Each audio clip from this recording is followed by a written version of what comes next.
ایک زمانے میں زمرد کے جنگلات اور نیلم کے سمندروں کے درمیان واقع ایک سلطنت میں الارا نام کی ایک شہزادی رہتی تھی۔ وہ اپنی مہربانی، ذہانت اور اپنی سحر انگیز آواز کے لیے مشہور تھی، جو شدید ترین طوفانوں کو پرسکون کر دیتی تھی اور انتہائی پریشان دلوں کو سکون پہنچا سکتی تھی۔ الارا کے پاس شاہی باغات کے اندر ایک خفیہ جگہ تھی، قدیم بلوط کے درختوں اور متحرک جنگلی پھولوں سے گرا ہوا ایک ویران جزیرہ۔ وہ اکثر عدالتی زندگی کے دباؤ سے بچنے اور گانے کی محبت میں مبتلا ہونے کے لیے وہاں سے پیچھے ہٹ جاتی تھی۔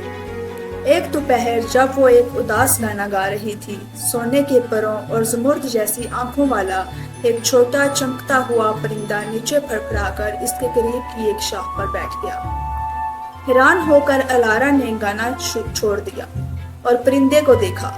اس کی حیرت میں پرندے نے اس کے گانے کی نقل کرنا شروع کر دی۔ ہر ایک نوٹ کو بالکل نقل کیا گیا۔ شہزادی خوشی سے ہنس پڑی اور جواب میں پرندہ اور بھی چمکتا دکھائی دیا۔ تمہاری آواز بہت خوبصورت ہے چھوٹے، الارا نے ہنس کر کہا۔ پرندے نے چہچہا کر اپنا سر جھکا لیا، جیسے اسے سمجھ رہا ہو۔ اس دن سے وہ پرندہ جس کا نام الارا نے اوریل رکھا، اس کا مستقل ساتھی بن گیا۔ ایک دن ریاست پر غم کا سایہ بادل چھا گیا۔ الارا کے والد کنگ ایلٹرون شدید بیمار ہو گئے۔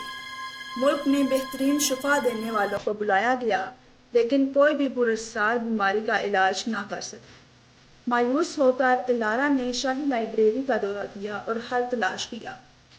قدیم اور دوردار ٹومز میں سے اسے ہارٹ سٹون کے بارے میں ایک پتہ ملا، ایک چادرئی جواہر جو کہ بے مثال شفا بخش طاقتوں سے مالک ہے۔ لیجنڈ کے مطابق ہارٹ سٹون جادو کے جنگل میں چھپا ہوا تھا، ایسی جگہ جس میں کسی کو بھی جانے کی ہمت نہیں ہوئی تھی۔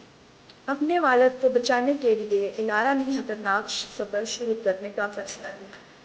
جیسے ہی اس نے اپنا سامان باندھا، اوریل اس رات سے چہچہاتے ہوئے اس کی طرف لپکا۔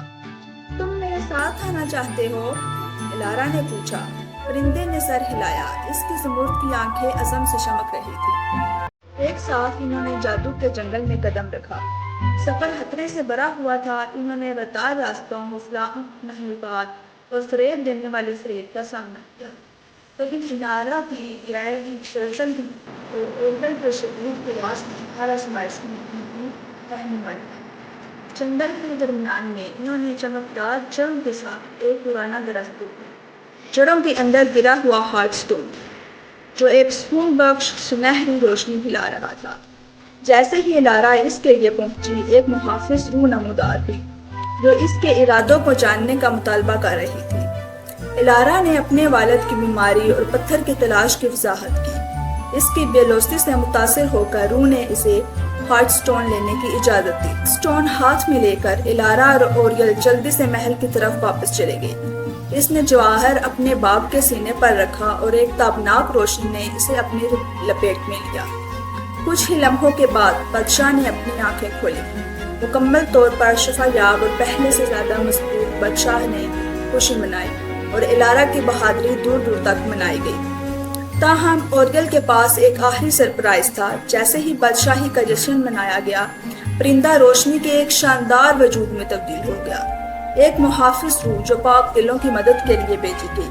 یہ آسمان پر چڑھنے سے پہلے الارا کے سامنے جھک گیا، شکر گزاری کے نشان کے طور پر اپنے پیچھے ایک سنہری پنکھ چھوڑ گیا۔ شہزادی الارا نے پنکھ کو اپنے وفادار ساتھی پر کی یاد دہانی کے طور پر رکھ لیا، اور اس دن سے اس نے حکمت اور شفقت کے ساتھ حکومت کی۔ اس کے گیت ہمیشہ کے لیے بادشاہی میں گونجتے رہے، ان سب کے لیے خوشی اور امید لائی جنہوں نے انہیں سنا، اور اس طرح شہزادی الارا اور پرندے اوریل کی کہانی لیجنڈ بن گئی۔